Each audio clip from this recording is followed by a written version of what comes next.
1, 2, 3, 1, 2, 3. Okay. Ha-ha! All right. Hey, everybody. Yes, applause. Thank you. Thank you. I did nothing but stand here, but thank you.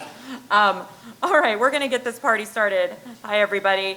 Welcome to the 2025 Keystone News Summit.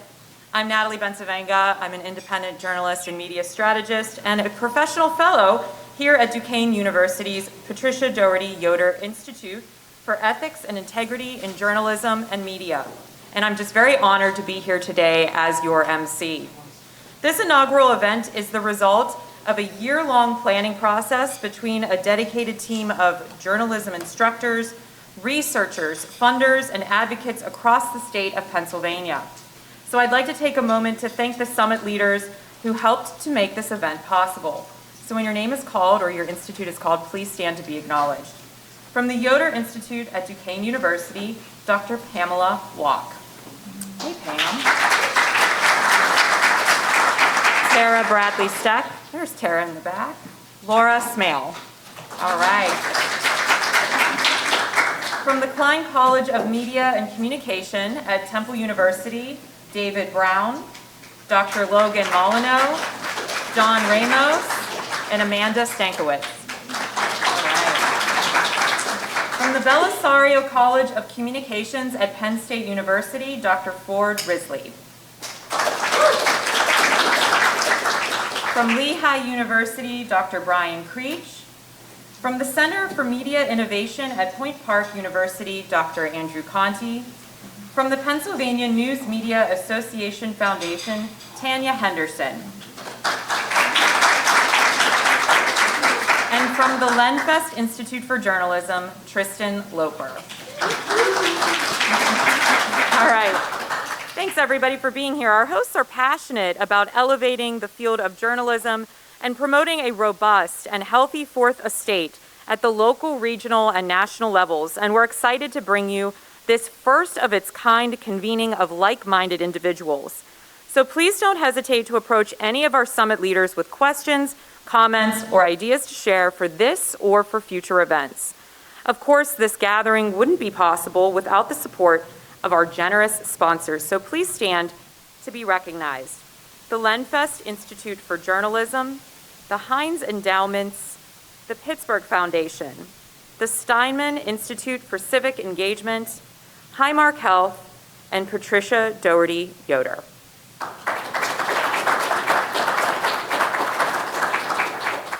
And as you know, the challenges facing local journalism have left many communities across Pennsylvania with limited access to consistent, reliable news coverage. The Keystone News Summit aims to address these issues by creating a space to explore what's working and build new collaborations across sectors. We believe that local journalism is essential to healthy communities, informed citizens, and accountable government. This summit is about more than just discussion, it's about action. So thank you for choosing to spend your time with us so that we can collectively address the urgent challenges facing local news and explore excellent strategies to revitalize the industry. And we have an exciting lineup of events planned for you over the course of the next 2 days. So to help you get the most out of this experience, I'd like to go over just a few housekeeping items. So first, if you haven't already noticed the cameras in the room, we wanted to make you aware that PCN is live streaming audio and video of this event in its entirety. As we speak, we have viewers watching online and on the PCN Select app. So thank you so much, PCN, for covering this important event. Second, because this event is being live streamed, we are going to keep a very tight schedule. So I'm going to be timing each session to ensure that we have enough time for everyone to share. So I'll be announcing when it is time to transition to the next segment. And we're also going to be reserving time at the end of most of our sessions for Q&A. So please hold all of your questions until the end of the session. And when the presentation concludes, you're going to have an opportunity to raise your hand and ask a question. And because we want these conversations to continue beyond this 2-day event, we've set up an asks and offers board by the registration table. You are invited to jot down an ask or an offer on a sticky note and leave your contact info for your fellow conference attendees to get in touch with you. Do you have an internship opportunity available at your workplace? Are you looking for a mentor? Will you be attending any upcoming conferences and are looking for carpool rides? Whatever the reason or resource, please take advantage of this opportunity to connect and check out the Asks and Offer board. And just a quick reminder, please make sure to get your parking ticket validated at the front desk before you leave the hotel. And if you're only here for the day, note that the validated ticket is good for 10 hours when you entered the garage. And if you want to get the conference discount for the parking rate, make sure that you go and get your ticket validated, otherwise you'll be charged full price. Okay, speaking of connections, we would love to stay in touch after our time together here in Harrisburg. So if you'd like to share your contact info for our Keystone News Summit digital directory, please scan the QR code on the back of your program to fill out a brief connection form. The information you provide will be made available to your fellow conference attendees so that you can connect with each other after the event.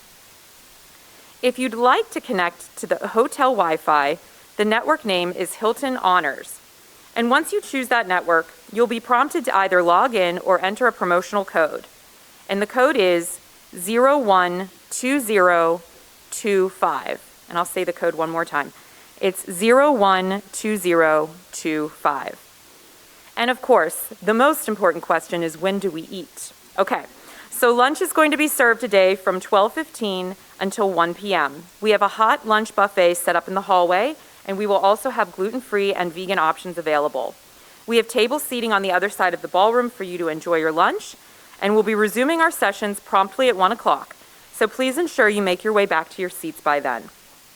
And lastly, for those of you who would like to dine tonight, we recommend Duke's Riverside Bar and Grill or Tequila Willie's, both of which are just, yes, both of which are just a 5-minute drive across the river.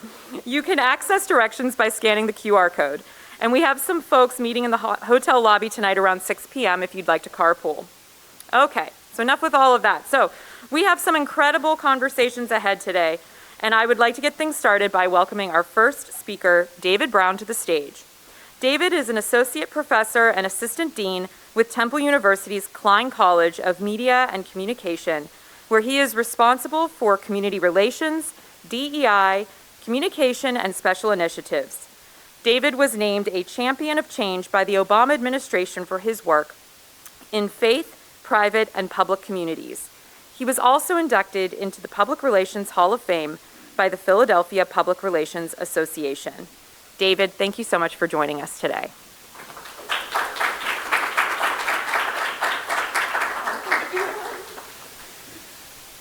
Thank you, Natalie. Good morning. Come on. Good morning. Much better, much better. I'm so excited about this summit. So much ground to cover. I have to both welcome you, provide a brief address, and then get out of the way, because I'm as anxious and eager to hear what we're going to be sharing as you are. I have to, though, take a little bit of personal privilege because when I walked in, I am a Duquesne grad. I got my journalism degree, even though I'm Temple proud, and I give a shout out to my dean, David Boardman, who you'll be hearing from and connecting with because he's involved in this kind of work. But when I saw the Duquesne Duke here, right?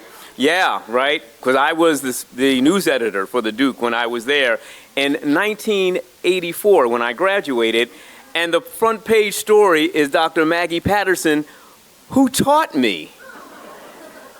Now, that was, I thought, the first full circle moment, but how it connects to this work today, Dr. Maggie Patterson, and if you read the story, talks about how she has been a champion for student journalism, because one of the assignments that I had was to go to a little community not too far from Duquesne called Hazelwood. Their publication, the Hazelwood Review, was about to close. So me and a bunch of students from Duquesne went to serve as the staff for the Hazelwood Review. Now, quick fun fact, another person who was one of my reporters is now my wife. We both studied journalism at Duquesne, and that became a full circle moment. But what I also didn't realize is how important it is that we have this type of representation in stories that are not being told in these local communities. And by definition, if you've never attended a summit by definition is bringing together people from diverse places, literally to come together to solve problems.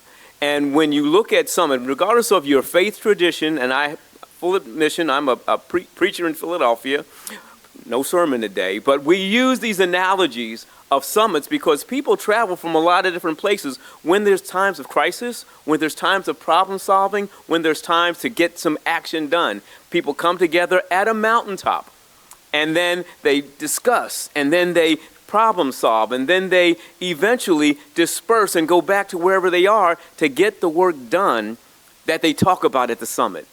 So this summit is intended to bring people together, as we brought folks together today, to hear from experts, and at the same time, what we say here needs to live out there. Don't let it stay here. Let it get out there. Now, the other thing to keep in mind is that while Natalie did a great job in terms of kind of laying out our schedule and things that are happening, it's not lost on us that we're starting a little bit late because there was a lot of conversation that was happening outside this room. We want to encourage that conversation because sometimes the best ideas happen over a cup of coffee and just a shared meal. So we want to value the fellowship that that brings in terms of problem solving for what we're about to do. What's also not lost on us is that a lot of us know each other from a lot of different places, but a lot of us don't know each other, and we're in the same vineyard. So we have to make sure that we make these connections, and that was the intent of the summit when it was originally conceived. So I thank you not only for being here, but I thank my planning committee that has worked tirelessly to do this. And I'm going to say, because Natalie knows this, the audio didn't quite work right, and things may not be completely perfect, but that is the organic nature of summits. Because when things don't always go well, that's when problems get identified, but more importantly, solutions start to emerge. So enjoy this time, but recognize this is a roll-up-your-sleeves moment. We're in a crisis, and we've got to be able to find ways to overcome the crisis to bring light into some dark corners.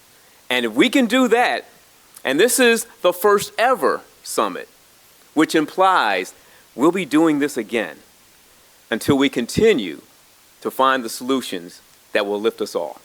Thank you very much.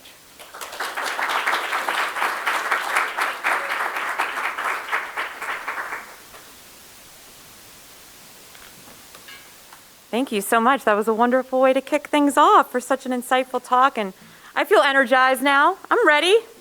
Things don't always work, but that's okay. They're working now. All right, up next, I would like to introduce keynote speaker Zachary Metzger. Zachary leads the State of Local News project at Northwestern University's Medill School of Journalism, which tracks closures and mergers of local news outlets, as well as the emergence of news providers across newspaper, digital media, and public broadcasting. Zachary oversees data collection, analysis, and reporting on the landscape of local news. Please help me welcome him to the stage.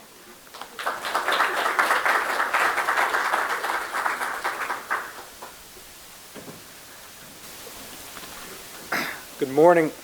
Good morning, everyone. Thank you so much, Natalie, for that introduction. Thank you to all of you for being here, and thank you for having me here. I'm really grateful for this opportunity to be able to speak to all of you today, and I'm really excited for the discussions and ideas that we'll be sharing with one another and talking through over the next 2 days. I want to extend a special thank you to Dr. Pamela Walk for helping to organize this, to Laura Smale and all of the event staff for helping to get all of this set up. It's been a lot of fun working with you, and I look forward to working with you more over the next few days. As Natalie just mentioned, my name is Zachary Metzger. I am the director of the State of Local News Project at Northwestern University. My goal here today is to provide an overview of the state of local news as it exists across the United States, and more specifically as it exists within Pennsylvania. A couple of caveats before we begin. This is obviously the State of Local News 2024. We are currently updating for 2025, but that is a year-long process, so much of what you're about to see, especially for the national level, there's about a 6-month lag. This is reflective of the situation as of last November. The exception to that is some of the data for Pennsylvania is slightly updated. A huge thank you to Bill Cotter and the folks at the Pennsylvania News Publishers Association for providing some updated data that we could use for Pennsylvania. My hope for today, even though many of you are probably familiar with the trends that we will be talking about and looking at, is that some of the more specific facts and figures can help to lend some credence and some urgency to the discussions that we will be having over the next couple of days. So with all of that out of the way, the United States in 2024 and in 2025 is a nation that is increasingly divided journalistically between the news haves and the news have-nots. Great swaths of the country are now news deserts. These are places with limited or no access to reliable, consistent local news at the ground community level. The news deserts are continuing to expand across the United States. Since 2005, the number of news deserts has grown by more than 25%. There are now more than 200 counties with no local news source remaining, more than 1,550 counties with only one news source remaining. Together, that is more than half of all U.S. counties, in which more than 50 million people, about 1/6 of the U.S. population, currently live with limited access to local news. When we look at news deserts and we look at their characteristics, we see that they share a lot in common. News deserts tend to be older than the rest of the country. They tend to be poorer than the rest of the country, both in terms of household income as well as poverty rate. They tend to be less well educated than the rest of the country in terms of their educational attainment levels. They tend to be rural. The loss of local news is not a problem that is unique to rural areas, as we will be discussing in a couple of minutes. But all of these factors together suggest great disparities, not just in news access, but socioeconomically as well. When we look at areas that are not news deserts, that have much more vibrant news ecosystems, we see polar opposites in terms of demographics. They tend to be more urban, they tend to be more affluent. And what this leaves us with is the fact that for many Americans, for 50 million Americans, lack of access to local news is one of multiple disparities that they are facing, along with the lack of economic opportunities and lack of resources or support. They are also increasingly overlooked and underserved journalistically. So how did we get here? What is leading to the expansion of news deserts? What is leading to 50 million Americans being without consistent, reliable local news? Well, the main driving factor behind the expansion of news deserts is quite simply the loss of newspapers that has been significant since 2005. Over the past 20 years, 1 in every 3 U.S. newspapers has disappeared as a result of either a closure or a merger. There has been a net loss of over 3,200 newspapers. Breaking that up, that's 2,700 weeklies and more than 500 daily newspapers that have disappeared over the past 20 years. These numbers are stark, but perhaps an even more striking illustration of this problem is to look at the decreases in newspaper employment over the same period. Since 2005, there has been a 70% loss in newspaper jobs. More than 260,000 jobs have disappeared during that time period. Breaking them up into different occupations, there has been a 60% decrease in newsroom positions, newspaper reporters, newspaper editors. But of course, newspapers are much more than their newsrooms. There's a whole host of people who work within the industry that have suffered job losses, support staff, security guards, drivers, printing plant workers, salespeople. All of these have suffered significant losses. In some cases, such as photographers, there has been a close to 90% loss in employment over the past 20 years. To put all of these numbers in some context, the newspaper industry ranks 4th in terms of the percentage of jobs lost within all of the industries that the Bureau of Labor Statistics tracks. The only industries that have lost more jobs as a percentage over the past 20 years in the United States have been textile manufacturers and manufacturers of cassette tapes and DVDs. That is the company that we are in. Many people might look at this, might look at the losses within newspapers, the losses within newspaper jobs, and say that, well, this is an antiquated media, the time has come. There are digital alternatives that are able to fill in these gaps and provide solutions to these problems. The reality is, though, that for many Americans across the United States, the local newspaper is still the primary source of local news. And especially in areas that are poorer, that are less affluent, that are more rural, when the newspaper disappears, it can leave a void that is very difficult to fill and becomes quickly entrenched.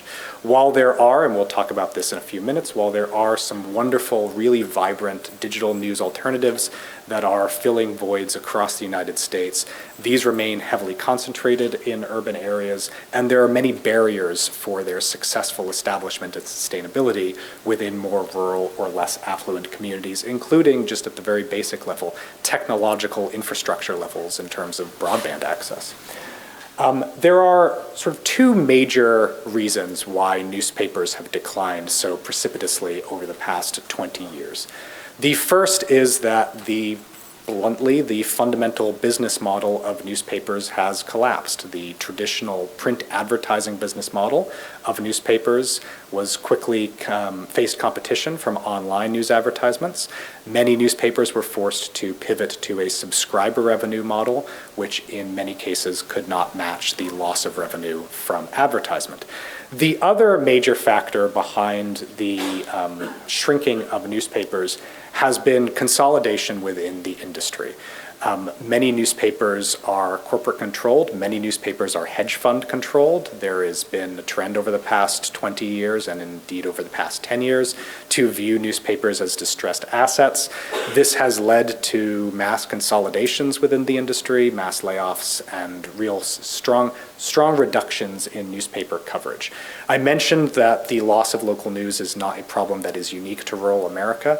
If we look at where the most losses in news has occurred, it's actually been in suburban areas, in the areas around large cities. Part of that reason is because they had the most to lose to begin with, but the other part of that reason is that in many suburbs, the same owner controls both the suburban smaller newspapers and a central metro core newspaper. This leaves those papers particularly vulnerable to the sorts of mass consolidation that we've seen play out around suburbs across the United States over the past 20 years. Newspaper transactions and newspaper consolidation of control is continuing across the United States. Just last year, we saw a record number of papers change hands. More than 260 papers changed hands across 77 transactions to 60 unique buyers. I mentioned that newspapers are the driving force behind the expansion of news deserts, but of course the local news ecosystem is much more than just newspapers. There are, as I also said, a lot of digital alternatives that are providing really wonderful coverage to their communities. There's a lot of foreign language newspapers that provide specific coverage to diaspora groups within different cities, within different urban areas. There are public broadcasters, there's public television, thank you to PCN TV for covering this event. There's a whole host of other groups that are providing this news coverage. However, the challenge is that many of these groups and organizations are heavily concentrated within urban and affluent areas.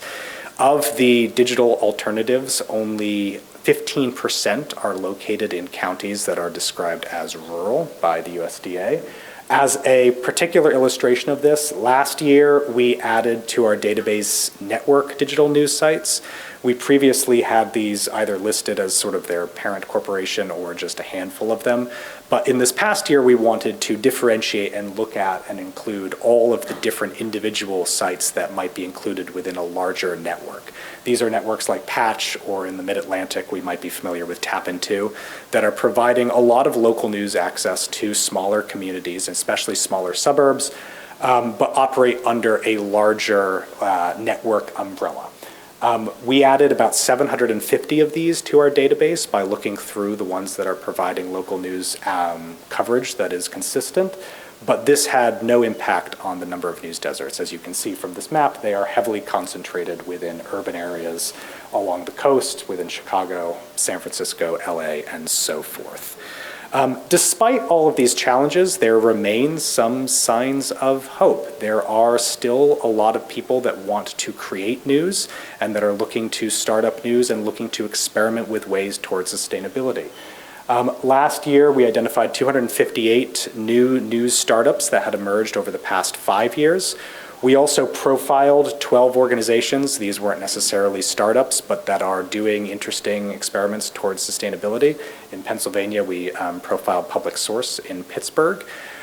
We are also accepting nominations for this year's round of Bright Spots, if any of you want to write in and suggest your favorite news outlets that's doing something interesting. We selected these on the basis of geographic diversity as well as diversity in business models, but there were also several through lines that I think might be interesting for our discussions over the next couple of days, one of which was the need to reconnect with audiences, to refocus towards hyperlocal reporting, to listen to audiences, to engage in communities, and to integrate oneself into communities more heavily in order to build reader trust. The other, and I think this is especially relevant to us here today, is the increased importance of philanthropic support, both for nonprofits but also for traditional for-profits. One of the outlets that we profiled, or more organizations that we profiled, was Georgia's Media in Louisiana, which controls several large papers around New Orleans and Baton Rouge, and has funded, I think, more than 24 staff positions through grants and fellowships, despite being a more traditional for-profit enterprise. So what I would like to do next, with the remainder of the time that we have here this morning, is to look at the state of local news as it exists in Pennsylvania. And what I think is particularly interesting and illuminating about Pennsylvania is that it is sort of a microcosm for the rest of the country as a whole. Many of the trends and statistics that I just laid out, those exist in Pennsylvania along very similar lines. Within Pennsylvania, there are 17 counties with limited access to local news that have only one or no news sources remaining. This covers 900,000 people living in these communities. Since 2005, Pennsylvania has lost more than 120 newspapers through closures and mergers, a decline of 39%. This puts Pennsylvania 9th in the country by overall percentage loss. However, Pennsylvania is 5th in the country for total remaining news outlets that are still in existence. Pennsylvania has more than 300 news outlets that are still serving Pennsylvanians across the state. If we look at this map also, we can see how heavily concentrated some of these losses have been in the suburbs around Philadelphia and around Pittsburgh, again showing that while we often think of the loss of local news as a rural issue, much of the loss has actually been around large cities. Pennsylvania has also suffered the same levels of employment loss seen elsewhere around the country since 2013, which unfortunately is as far back as the Bureau of Labor Statistics will divide up states. They don't break it out by state level before that for whatever reason. But going back to 2013, there has been a 63% decrease in total newspaper employment. This puts Pennsylvania 11th out of U.S. states by employment loss. Pennsylvania has a quite vibrant ownership landscape. There are more than 100 different owners for Pennsylvania's 300 news outlets. Pennsylvania has a particularly high number of independent news outlets remaining, as well as smaller chains. One minor note about this map is I had to adjust some of these points for illustrations, so if your favorite newspaper wound up in the Delaware River because of that, my sincere apologies. One thing that I would like to mention specifically in the case of Pennsylvania that I didn't cover in the national overview is how public media and public radio in particular plays into the local news landscape. I think Pennsylvania is actually particularly representative of the trends within public radio across the United States, in that while public radio stations are somewhat limited, they are actually able to provide a lot of coverage to areas with otherwise limited local news access. In Pennsylvania, for example, public radio stations reach into 41% of counties with otherwise limited news access. Of particular note is Forest County there in the northwestern part of the state, which is 81% covered by WPSX from Kane, which is simulcasting from WPSU in State College. I think that this is interesting because it indicates the way that public radio could play a role going forward in bringing news access to underserved communities. They have, I think, the infrastructure and the organization to do so, although recent news out of Washington may complicate this somewhat. So why does all of this matter? What happens when news disappears? Why should we care? We're a room of news folks. I think that we care for a variety of reasons, but there's also several tangible material effects that happen when a newspaper disappears. When a community loses its news, voter participation declines, civic engagement at the local level declines. In terms of elections themselves, incumbents tend to be reelected more often. Split ticket voting goes away, and instead people tend to vote just much more along the party lines. This is a bipartisan issue. It affects both Democratic and Republican candidates, suggesting a bipartisan motivation to try to address this problem. When news goes away, corruption and taxes can increase, police misconduct can increase, misinformation and disinformation can flourish as people turn to more word-of-mouth news sources. And then beyond these material effects, I'd like to conclude by thinking about how newspapers are the mirrors through which communities see themselves. They give communities a sense of self. It allows people to read stories about themselves, to read stories about their neighbors. In many cases, and I think this is especially true in Pennsylvania, given the history of the state, the local newspaper might be the oldest surviving business in a town or a community. When that disappears, if that is threatened, that community can lose their most important archive of institutional memory. And that can have a significant impact on how a community views themselves and how they view their place within the state, within the country, and within the larger world. So thank you all for your very kind attention this morning. I think we can now turn to questions. This is a QR code if you want to view last year's report. I'll leave that up as we get into questions. Thank you again all so much. I think that I am taking questions, and I will try to repeat them for folks in the back and for folks watching along at home. Yes? Can you define or redefine your terms? So you talk about news outlets, newspapers, and it's unclear where broadcast outlets are. The broadcast outlets that we include in our database are public broadcasting outlets, NPR and PBS stations. We do not currently track commercial television or commercial radio in our databases. Those are also a vibrant part of the local news ecosystem, especially around cities, but they do not currently figure into our calculations. Bob Papper at Syracuse is a pretty recognized authority on how local television, commercial access television, plays into news deserts. What's a newspaper? So it's an important question, because the way that we think about newspapers, the question was, what is a newspaper? The way that we think about newspapers is changing. The way that we think about daily newspapers is changing. Many daily newspapers are shrinking their daily coverage, or moving to weekly, or moving entirely online.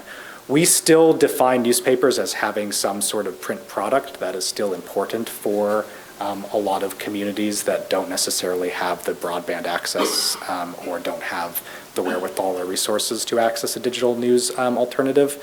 So when we're talking about newspapers, they still do have a print product, but we also do include a variety of digital news outlets and digital news networks, including those newspapers that have eliminated their print product altogether and are completely online.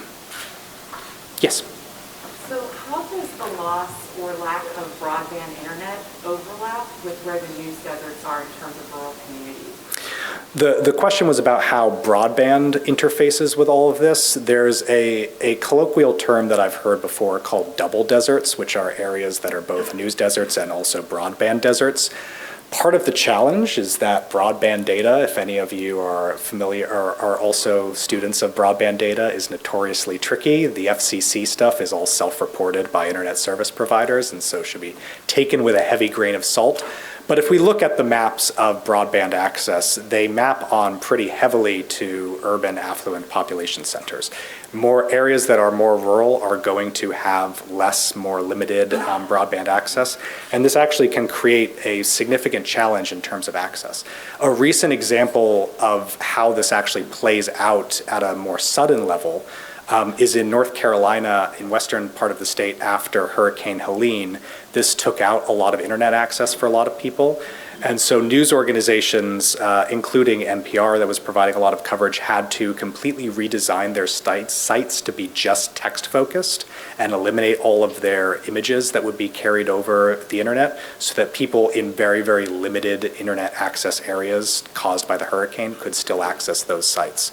So it is actually a bigger problem than a lot of people might intuitively think, thinking that broadband is now widespread across the country in 2025. The reality is that for many parts of America, it still is not. Yes?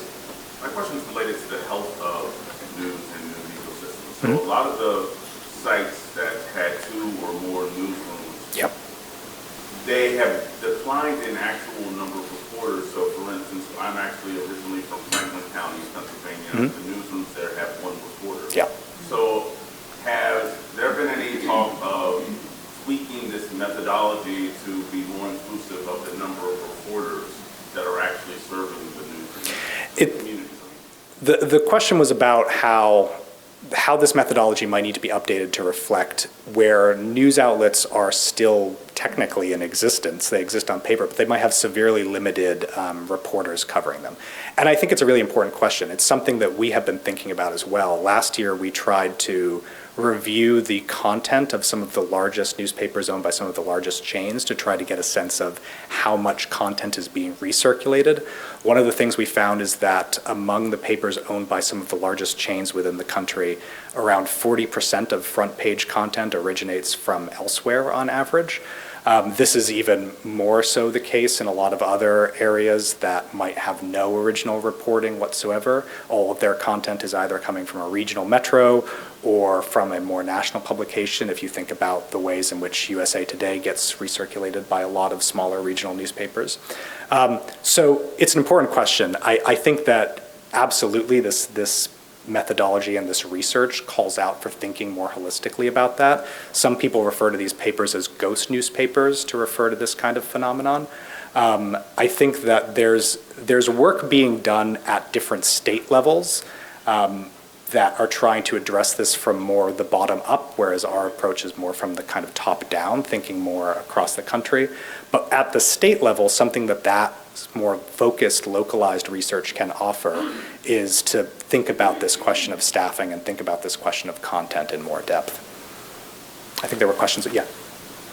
Yeah, I was just curious on wages. Do you guys look at that at all, particularly as it pertains to some of these startups? It's encouraging to see these dots on the map, but if they're only paying people $20,000 a year and they have to work 2 or 3 other jobs, I mean, is that really productive? No, the question was about wages and how wages kind of factor into this, especially within kind of the startup economy. It's a really important issue. It's something that we don't necessarily look at a lot ourselves. I think that the average wage for a newspaper reporter is something like $60,000 across the country, but I think that is not reflective of a lot of people's situations and experiences.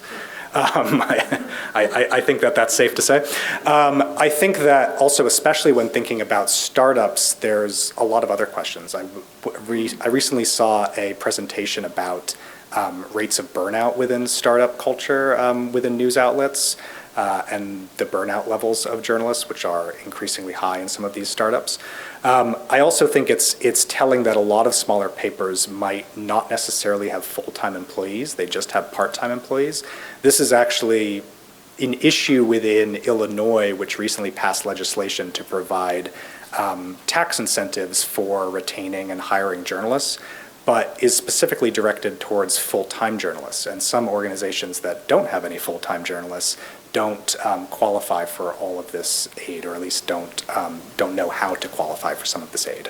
So I think while I don't have an exact answer on what the sort of pay levels are in some of these startups, I think that the larger question of the overall fiscal health of some of these areas and the fiscal health of how to support journalists is an ongoing issue that looks different for a lot of different sectors of the industry.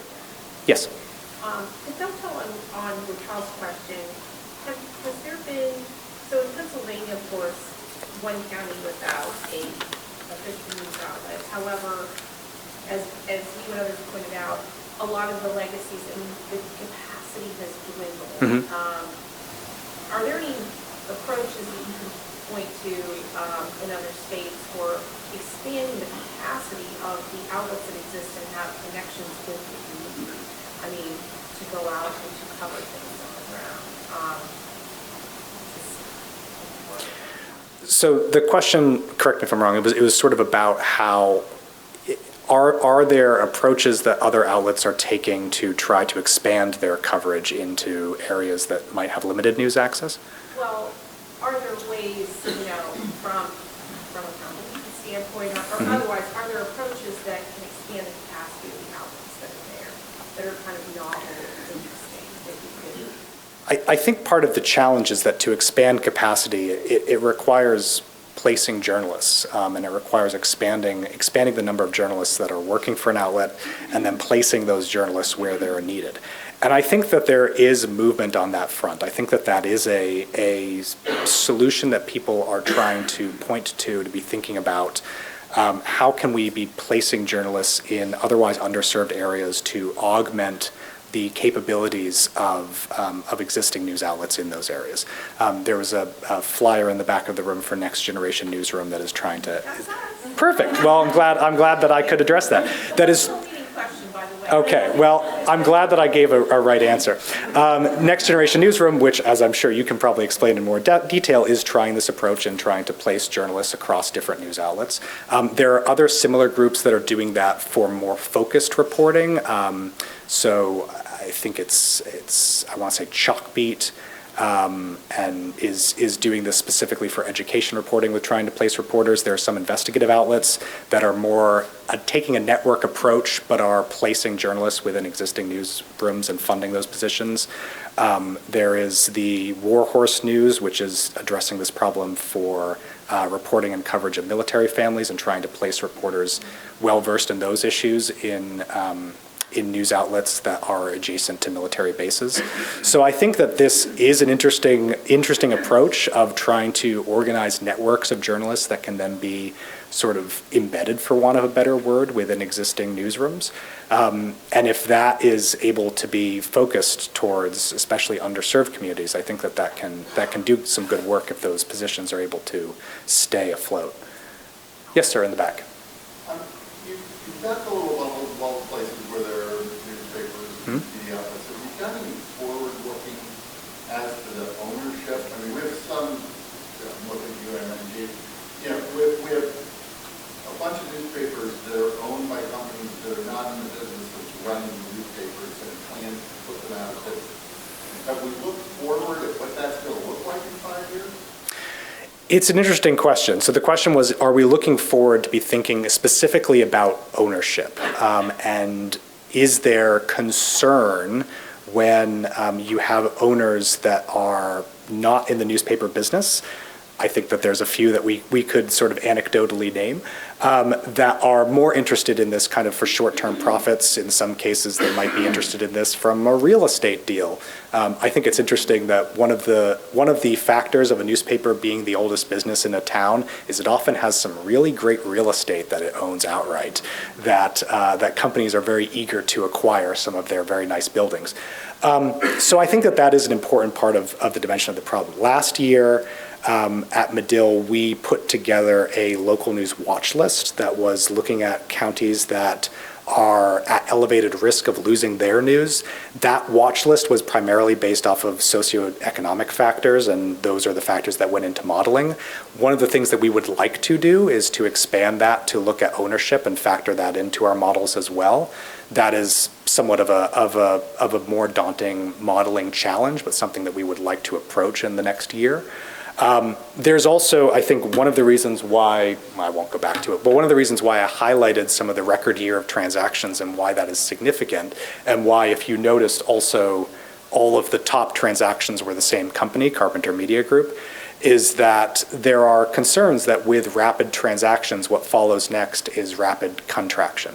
That after a lot of newspapers are acquired, the next step is to merge those all together, especially if they're acquired by the same company. So it is a cause of great concern. Yes? Is there any collaborative work being done to overlap digital, print, broadcast to see where the actual deserts are? Because we're only looking at newspaper, and that's not necessarily a true reflection of what exists. Broadband notwithstanding. So our maps over the past 3 years have been done in this more holistic way. So they are incorporating a lot of other news outlets into the maps to try to give this more holistic view. When we first did that, that did eliminate a number of smaller news deserts in and around suburbs. Unfortunately, a lot of the more rural news outlets, news deserts, have remained entrenched despite trying to take this more holistic approach, for the very reason that in many of those areas, the primary source of local news was a local newspaper, and there aren't necessarily good, viable alternatives from digital outlets. Those remain heavily concentrated within urban areas. So while we have been updating our data to reflect this more holistic look and to try to identify where the true outlet deserts are, not just newspaper deserts, the needle hasn't moved a ton in more rural parts of the country, even as a result of doing that. Are you making slides to reflect that included? The slides that we saw here were the updated ones, even though much of my discussion was about newspapers. The first slides about the nationwide maps and the slide of Pennsylvania, those are the more holistic view, focusing in, taking in all of the outlets in our database. Yes, sir. Do you track the extent to which student journalists are filling the void, and whether they're, the extent to which any of them are success stories? So there are some really great success stories within student journalists. We do not currently include campus newspapers within our analysis. The folks at UVM, led by Richard Watts, are some of the leading figures on looking at campus newspapers and student journalism. But there's also been a number of examples of student journalists that have taken over newspapers effectively, papers that would otherwise have been closed that have been donated to universities and then are being run by student journalists, which I think is a really interesting model. I'm not sure necessarily how it scales up, but I think for smaller news outlets, that can be a really valuable educational experience, as well as help to sustain a news outlet that might be on the verge of closure. So I think that that's a really interesting example of some success stories that play out. The other fact is that, there's in some cases, the student newspaper of a small town is the only daily newspaper in that small area. In Evanston, Illinois, where Northwestern is, the Daily Northwestern is one of the preeminent daily newspapers in Evanston, Illinois. I did my PhD at UNC Chapel Hill, and the Daily Tar Heel is also a preeminent student journalist and daily newspaper for Chapel Hill, North Carolina. So there's a lot of great success stories coming out of student journalism, and I think that some of the most encouraging ones are the ones where they're effectively taking over local newspapers and running them. Yes? Changing ecosystems, especially what we're seeing here in Pennsylvania. I run a commercial television news station. We have, in addition to the broadcast reporters, a team of 10 digital reporters, because we cover 10 counties. Most of them came from newspaper. Yeah. One of the counties that we run, for instance, in Desert, we actually have a bureau there, 2 reporters every single day. Forrest? Which has been, fantastic. We've gotten a lot of really great stories out of there. Ironically, what we're seeing is, as we have increased our digital footprint there, or sometimes if it's even somebody based, in the metro area that's covering that county, we have seen where it's becoming more of a higher education desert, as we've seen a couple of universities pull their satellite or branch campuses away from those areas. Yeah. So we're sort of also fighting that.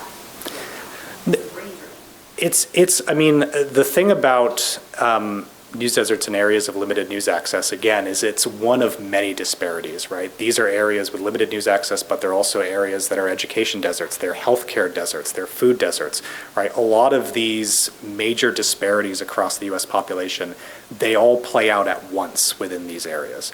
And so it's not just how do we manage just creating and sustaining a local newspaper, but how do we manage creating and sustaining a business environment to support that local news organization? How do we create and sustain a larger, as you're saying, way to keep young people within this area so that they're not just leaving and going to a city? How do we kind of create all of that as a holistic solution to a crisis rather than just focusing on one aspect? It really amplifies the magnitude of the challenge. I think there were a couple hands over here. Yes? You look at the consumers of the news and you talk about their age and their income level. Have you looked at how they perceive news? I've noticed that, my print product, people are willing to buy. My online product, they think that it should be free. Yeah. And so I was wondering, to me, it's a problem. They don't understand that I still have to pay people to use that. Right. So I wonder if you've tracked those trends. No, it's the question was sort of about audience consumption habits. One of the things that we're doing for this upcoming year's report is we are surveying people in areas with limited news access to try to get at the root of some of these questions and to think about their news consumption habits and information consumption habits on a more national scale, but also how they view and approach news. And it's an unfortunate trend that a lot of people are viewing some of these products and saying, well, this should just be free. I don't need to pay for this. No one should need to pay for this. Or if anyone's going to pay for it, it shouldn't be me. And I think that partially there's a certain level of also subscription fatigue that we're battling. A lot of people are subscribed to, at this point, 4 different streaming networks. Who has the time or money to subscribe to a news network on top of that? So I think that there's a lot of those kinds of baked-in biases and fatigues that is happening across the country.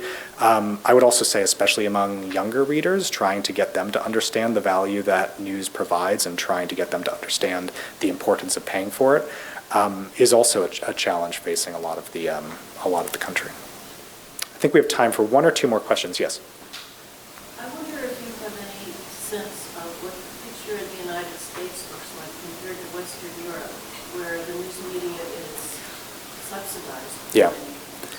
I'm familiar with the situation in France where it is very heavily subsidized. And I remember speaking with a French reporter not too long ago where it was about public broadcasting at NPR, and they assumed, as I think many people in the United States do, that NPR gets like 90% of its money from the federal government, which simply isn't true. But that is the case in many countries in Europe.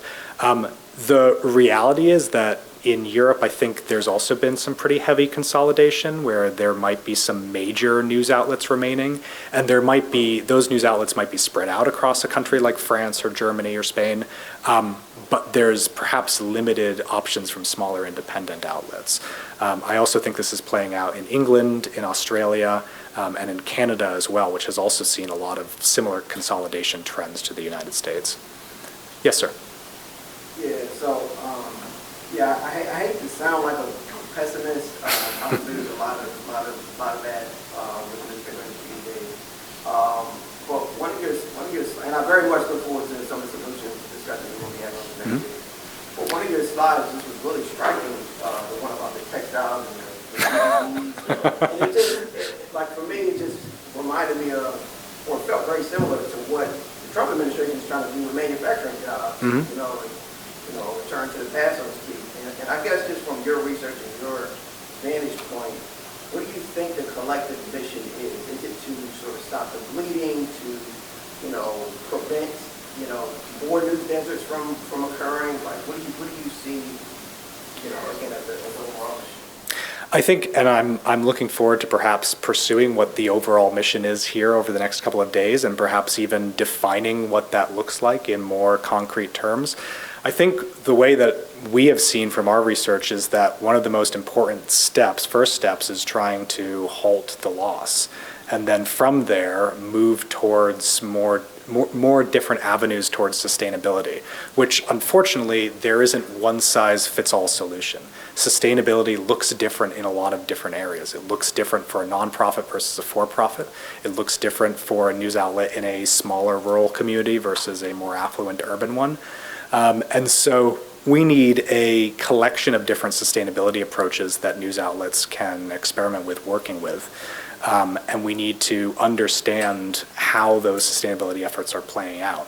It's interesting that you mentioned the current administration and the effects that that could have. Just anecdotally, one other kind of thing that's looming on the horizon is, last I heard, and it's moving pretty quickly, so it's hard to keep up, but last I heard, newsprint was specifically excluded from tariffs, but the reality is that could change, and also I think that tariff situations just simply make doing business in the United States more complicated.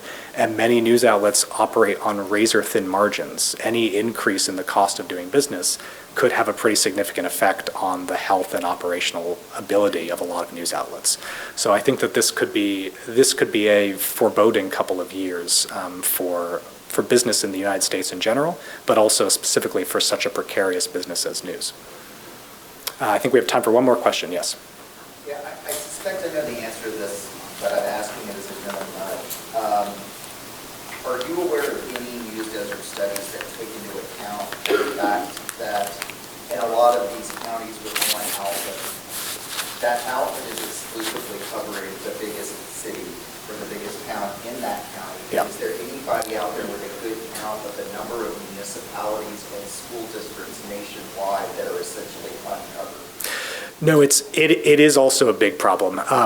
Our research is only as granular as the county level, unfortunately. I think that a more holistic zip code level analysis could really help to answer those questions, because you're right. There are rural counties that might have one newspaper remaining, but if that rural county is hundreds of square miles in size and has 15 small towns in it, and only 2 reporters remaining at that single paper, those 2 reporters are not going to be able to cover all of the school boards of all of those 15 small towns. And so I think that the problem is perhaps more deeply entrenched than this level of analysis can indicate, and as well as more complex and more nuanced.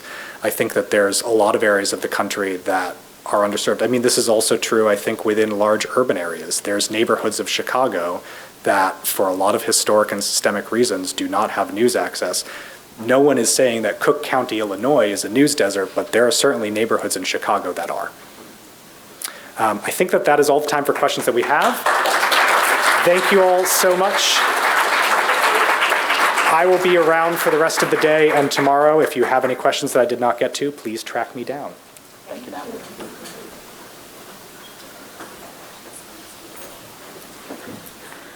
I couldn't help but think, and that was awesome, Zach, thank you so much. I couldn't help but think, what if you were talking about, these streaming services with like Netflix, and that's where my head was going, this idea of edutainment, like you get a streaming service with Netflix, but then they have to give you like subscriptions to your local paper in exchange or something. I don't know, make them do something good. I don't know, just a thought.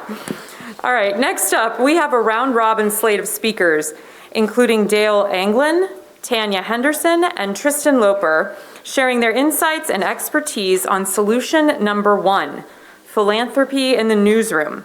This session explores how nonprofit ventures and fundraising are sustaining and expanding journalism. Dale is director of Press Forward, the growing coalition of 88+ local and national funders committed to investing more than $500 million to strengthen communities through local news. Tanya is the executive director of the Pennsylvania News Media Association Foundation, which supports the sustainability of local news through philanthropy and fundraising, training and recognition of professional and student journalists. And Tristan leads national programs for the Lenfest Institute, which supports organizations across the United States to build sustainable business models and serve their communities with reliable journalism. The Institute is also home to 4 communities of practice, bringing together journalism professionals to develop expertise, share best practices, and solve community challenges. Thank you all for being here today. After each of you have a chance to share your perspectives, I'm going to be hosting a Q&A for the last 15 minutes or so to give more time for discussion and reflection. So I'll be back on the stage for that. So please share any questions that you may have at that time for the speakers. All right. Welcome.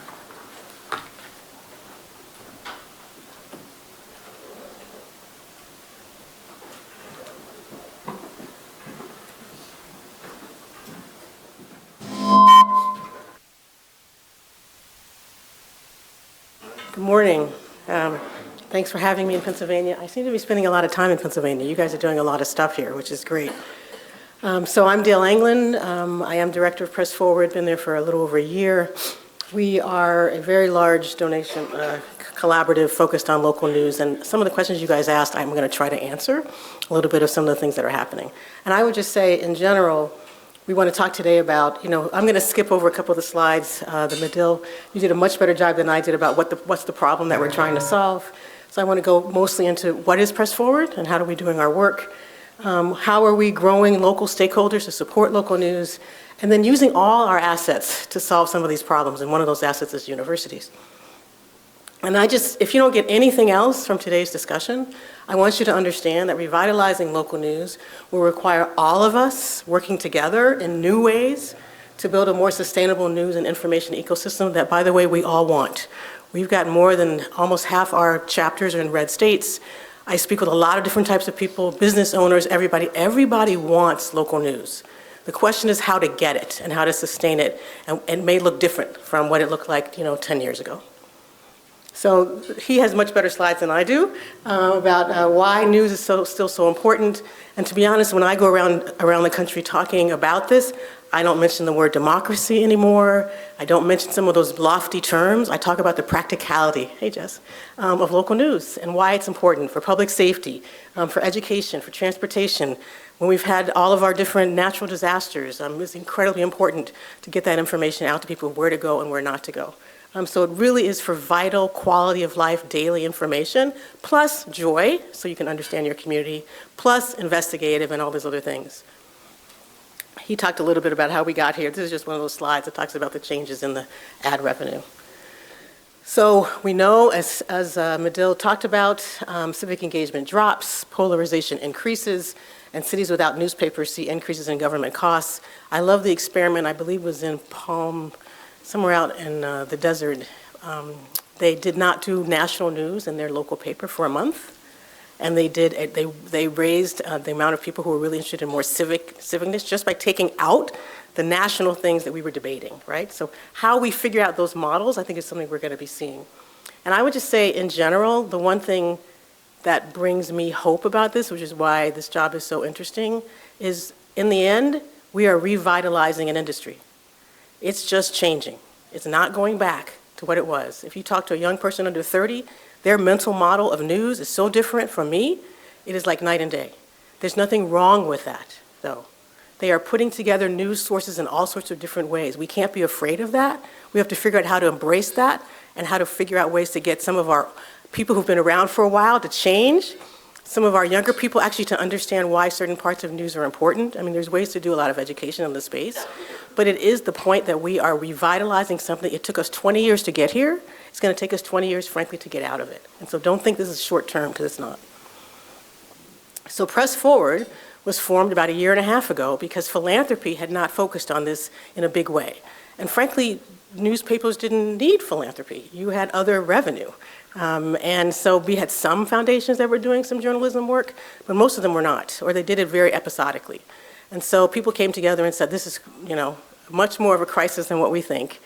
They came together, and our job at Press Forward, because when you announce something that has $500 million attached to it, it's confusing. And so I spent a lot of time just explaining to people how we work. So our jobs are threefold. We fund, we raise money to support local news. We do that nationally, we do it locally through our chapters, which I'll talk about later. And we're really trying to get people to understand, and we even help outlets and reporters figure out ways to get small donations and things like that, right? All money is good money. We catalyze. We bolster conditions so that local news can thrive. That's our chapters. We're catalyzing new types of infrastructure to support local news. And then we advocate.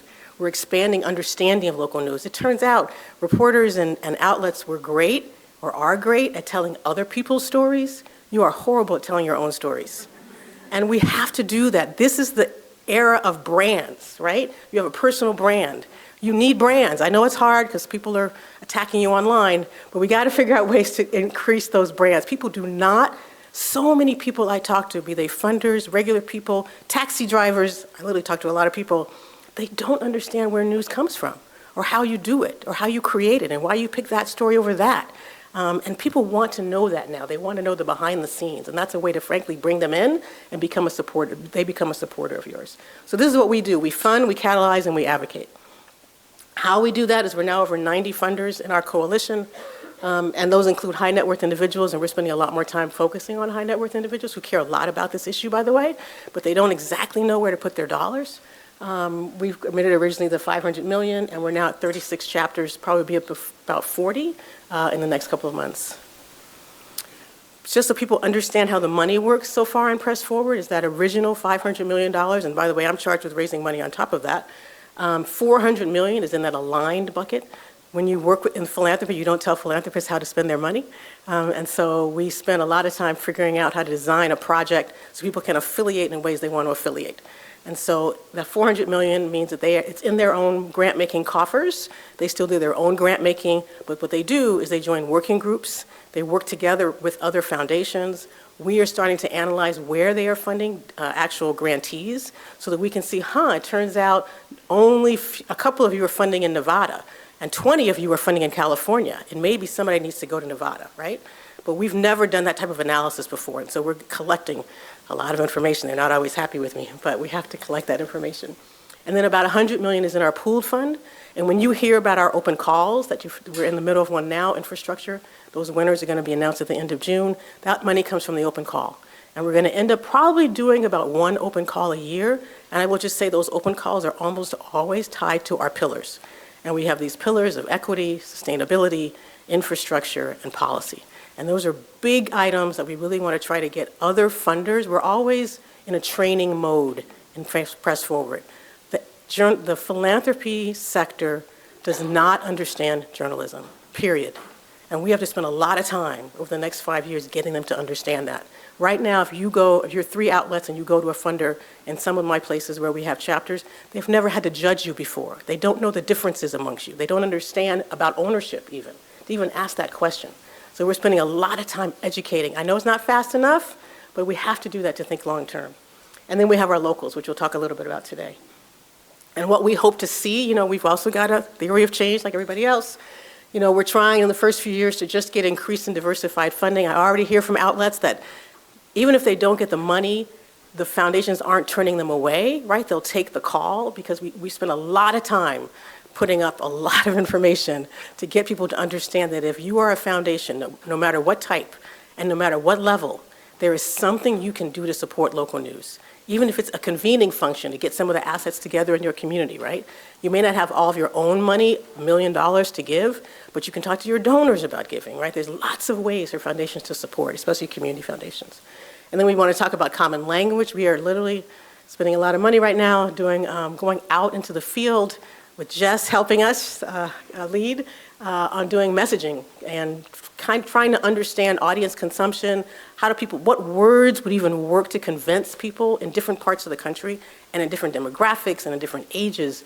Like I said, I don't use the word democracy anymore. I'm from Ohio. I live in Ohio, and I stopped talking about that because that's not what people want to hear, to be honest. Okay, grant making. The last year, all of our aligned grant makers plus our pooled fund ended up putting about $200 million into local news.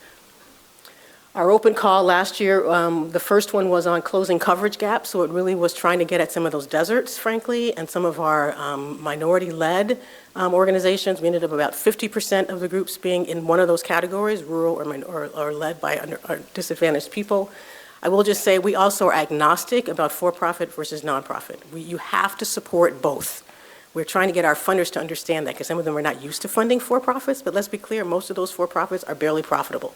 But they are providing a service to the community that everybody wants. And so there are ways to do it. We have a whole toolkit on how to do that, use a fiscal agent, all sorts of ways to educate funders on ways to do that. We now have over 200 grantees. We're going to see a lot of them next week, actually back in Philly. Like I said, I'm in Pennsylvania a lot. And we're trying to figure out, how do you do capacity building at scale? So it turns out we do have lots of new things that are starting, those bright spots that he was talking about earlier, but they're started by reporters. And those reporters have no business sense. I love them, but they just don't, okay? And so I love talking to one of my grantees who's here, who's gonna be speaking, who says half of his staff are business people and the other half are reporters. That's not the ratio in many of our places. Unfortunately, that's the ratio we're gonna need, right? It's just the way it's gonna work. How do we get those people to understand that, figure out how to do shared services to make that happen? So this year, our 2025 grant making is focusing on the $20 million in the infrastructure support. And remember, the infrastructure grants are not to support one entity. When we talk about infrastructure, we mean what are some of the things you can do to support groups of outlets, or a learning opportunity for the field, right? We were never just about supporting one outlet. That was never going to be the case for us with this particular one. We're supporting state-level public policy, and in fact, Pennsylvania got one of our grants a few months ago to think about how would you do policy in the state.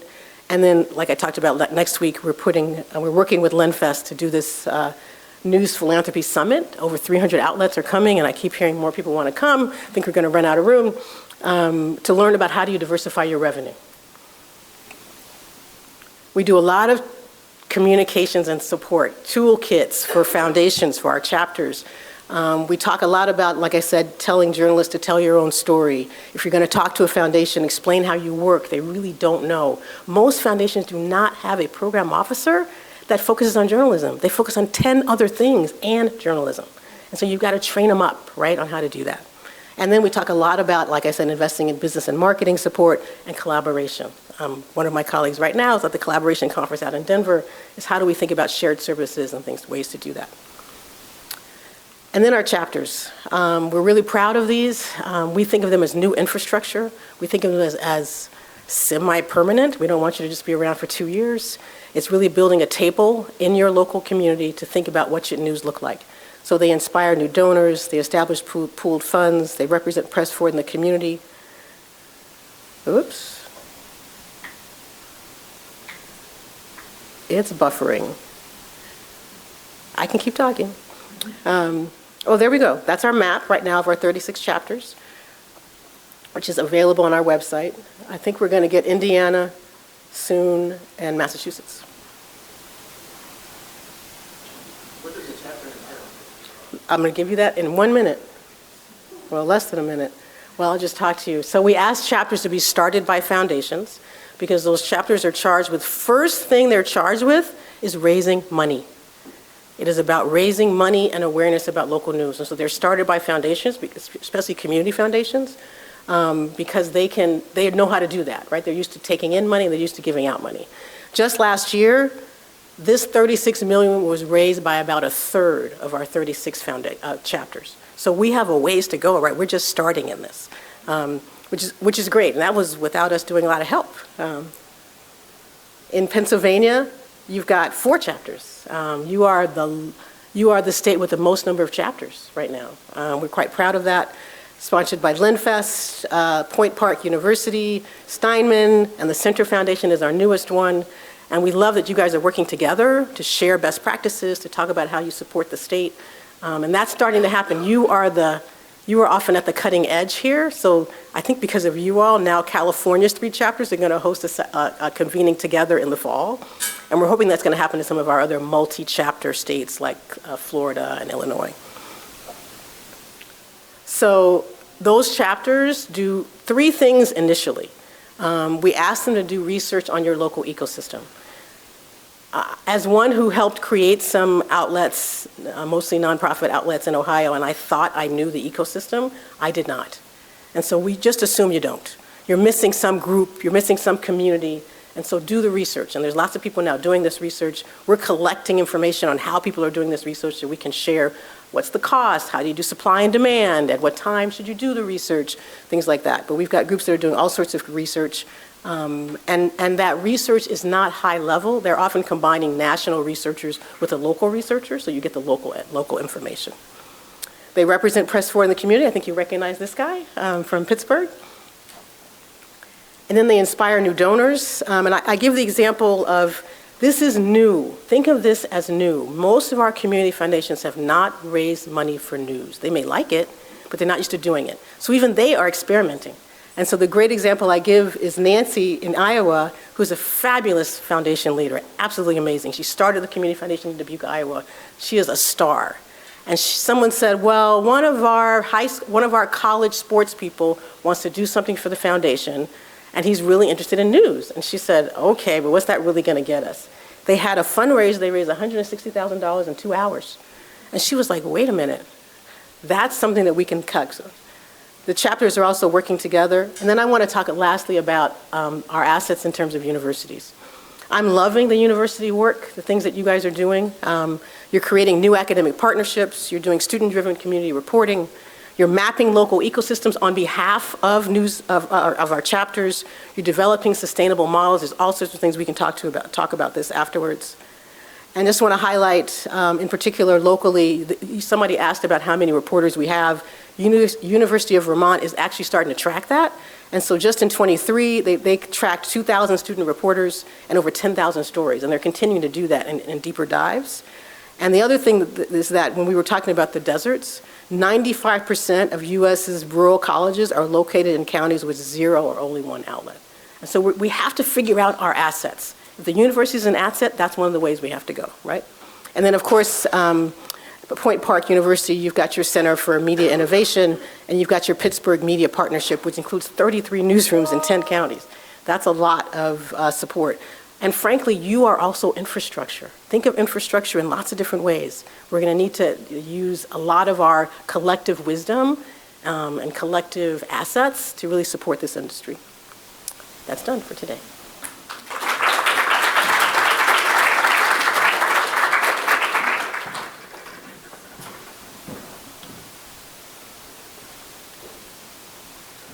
Thanks, Dale. I was just thinking when you were talking about this is going to take some time. I have a quote on my office wall from Marty Barron that says, nostalgia is the disease of journalism. And so I keep that it's mindful to me. I've been in the news business, news industry for more than 30 years. I've worked at a number of newspapers across the country on the business side. I've worked with national associations and worked in technology with media. So this role is very important to me to give back in an important time that we're in right now. And so I'm really excited to talk about how we are rewriting our Press Association Foundation playbook. A little bit about us. We are located here in Harrisburg, but we're actually 3 related entities. PNA and PNAF are both nonprofits, and Manzi is our for-profit sales arm. And PNA, its mission is to advance the business interests of our news media organizations and rigorously defend the First Amendment. And plug for tomorrow's session at 10 a.m., you're going to see a stellar panel of our legal and legislative folks. I mean, we're so blessed to have them on our staff. And I think you'll really enjoy that session, so don't miss that. And PNA is actually celebrating our 100th anniversary this year, which is really amazing. And so I joined the association foundation a year ago in April, and we were reflecting about the 100 years, and as we were doing that, we wanted to think about the pillars and what we wanted to do for the next 100 years, and one of the things that we noticed right away when I came in was that our mission statement did not have any language around philanthropy or fundraising. So we made the case at the end of the year to our board and said, this needs to change if we're going to go down this road and start really being more proactive in that space. So we did have that added at the end of the year. So when we did that, it made me think about my role as a director, executive director for the foundation. I'm like, what does that mean? You know, how does that affect me? Because PNA Foundation has always been strong in terms of offering programming and training and recognition. But I think we're really the facilitators of relationships. And I think we need to really expand that role. We've always been good one-on-one, but whether it's the Press Forward chapters, how can we be that hub? We have over 200 members. So we should all be working together, as Dale mentioned, to collaborate. And I just think we're really going to lean into those relationships and those conversations. So I wanted to share with you some of the things we've been working on in this last year, and this isn't new, actually. I can't take any credit for any of this, but one of the most, the best things we do are our 2 Keystone Media Awards. One is a student and one is a professional. We've been doing the Student Keystone Awards probably for almost 50 years, and I believe the professional for almost 70. They're very competitive across the state, and this photo was just taken last month. We had 200 students, nearly 200 students, advisors, and parents come. And I've got to say, if you're feeling really down about journalism, come to this event, because these kids are amazing. They get up, first of all, they stay in their seats for an hour and a half without using I shouldn't say using their phones, they take pictures, but they look at their peers and they are so excited to get their awards, and you hear their speeches. I mean, it's really incredible, and we're grateful to have this event. We also it's important for us to connect students to the newsrooms. At this event also, this is another picture, and Tom Merce, I think I haven't seen Tom, but he led this session with LMP, and this is our Ask Anything sessions with the students. And we think we should be doing more of that, not just once a year. How can we engage students with our journalists maybe it's quarterly webinars. So we're trying to make those connections as well. The other program I'm really excited to tell you about is our Diversity in the Newsroom internship pipeline program. This has been in the making for a year, since last summer. And the idea is to fund the diverse students in newsrooms across the state. And we have a number of partners. It takes a village here. And we started working with the National Association of Black Journalists in Philadelphia and the Pittsburgh Black Media Federation in Pittsburgh. And we had a committee, and as we started to plan this, the idea was, okay, well, we need to get some funding for the students. We want to be able to pay them $20 an hour, and thanks to the Lenfest Institute, and also a private donation from the Calkins Foundation and Sandra Hardy, we were able to pay half of that funding. The rest of the funding is being made available by the newsrooms. We felt it was important that they have skin in the game as well. And so we have now also brought on in the last 4 or 5 months Temple University. They've been a wonderful partner to us to help us with the students in the application process and to vet those applications and then pass them on to the newsroom. So I'm happy to say that in the next week or 2, I think all 11 students will be working in these 9 newsrooms for the summer. So I think this has been an incredibly important project, one that we're herding cats on all different groups that we're working with, but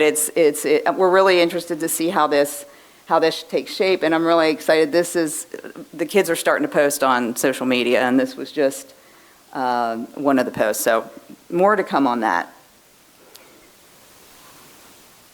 The other connections we are making is with our members to fund journalism, and as again Dale mentioned, the for-profit side particularly. So many of you may be familiar with Local Media Association's successful national fundraising lab that they worked across the U.S. with a number of different groups. I know there's probably a couple folks in this room that went through that.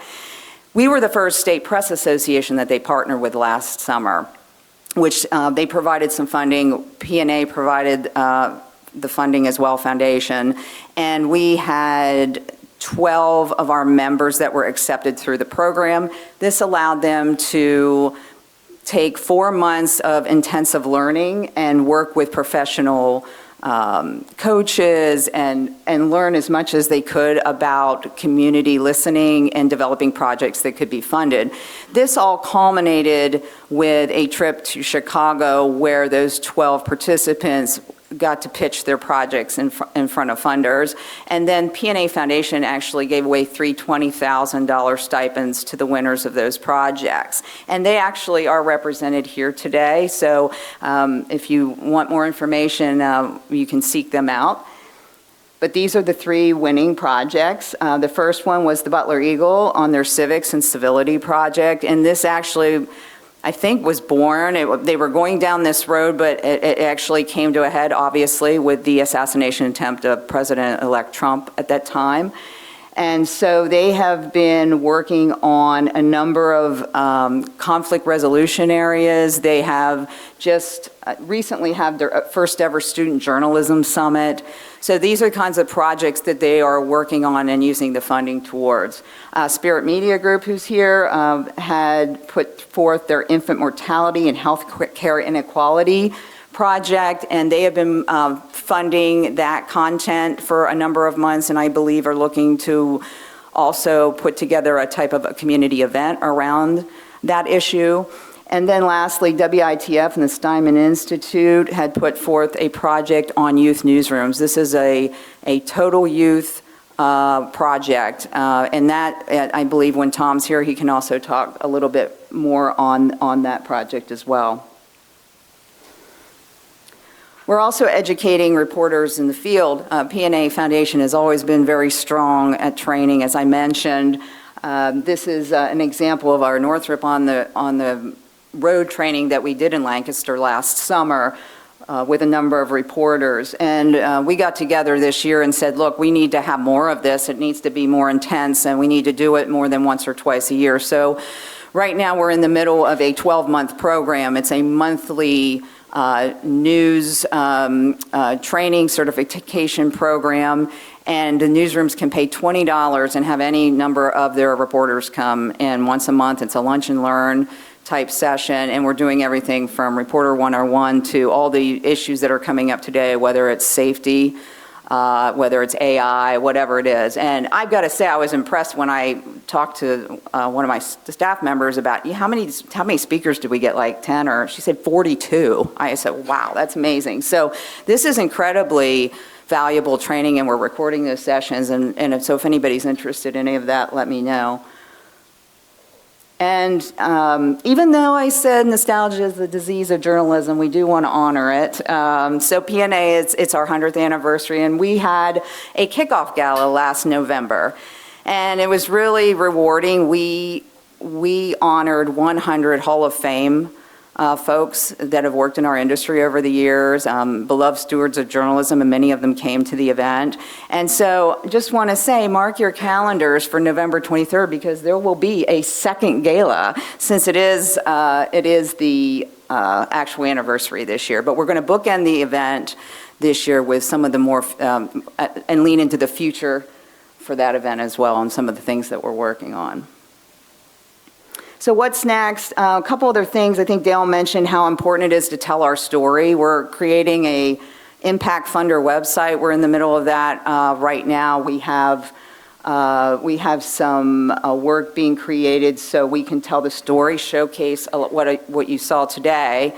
But also, I think it's important to be able, as a state press association, it's not an easy story to tell, because we have to tell the story of supporting our members who then support healthy communities, right? So we're in the middle of that. So we're working on that, and we're offering fiscal sponsorship opportunities. That came out of the lab. We realized that our for-profit members needed a fiscal sponsor, so we are looking at it on a select basis, depending on the projects that are being moved forward. And then the last thing is that connection with community funders. And that also came out of the lab, because we had, for instance, the Berks Foundation was one of the funders on one of the sessions, and we met with them, and were able to then meet with the statewide community foundation, and now we're making those connections with them to tell our story and tell our member story and connect them with local news organizations as well. So I think that's it in a nutshell. Thank you.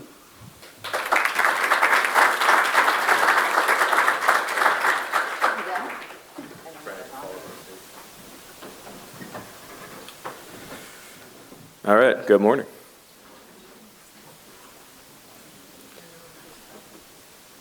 Thanks to the organizers and Dale and Tanya for doing the first two parts of this. I'm going to talk a little bit about what Lenfest Institute does in the Philadelphia area as well as across the state of Pennsylvania. That's me. I'm the head of national programs at the Institute. I like to think about my role not as supporting national organizations, but more about supporting local organizations across the country, with a special focus on Pennsylvania.